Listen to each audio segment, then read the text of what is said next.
چه موجود شگفت‌انگیز و عجیبی است این انسان. با یک قطعه پی می‌بیند، با یک پاره گوشتی صحبت می‌کند، حرف می‌زند، با یک تکه استخوان می‌شنود و از یک حفره، از یک شکاف نفس می‌کشد. ترجمه حکمت هشتم کتاب شریف نهج البلاغه. عبارت عربیش هم اینه: اعجبوا لهذا الانسان ینظر بشهم یتکلم بلحم یسمع بعزم و یتنفس من خرم. چه موجود شگفت‌انگیز و عجیبی است این انسان.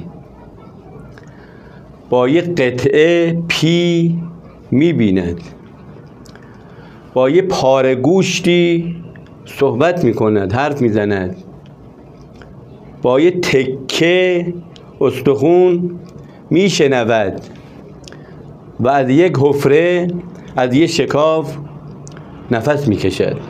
ترجمه حکمت هشتم کتاب شریف نهج البلاغه. عبارت عربیش هم اینه: اعجبوا لهذا الانسان ینظر بشهم یتکلم بلحم یسمع بعزم و یتنفس من خرم.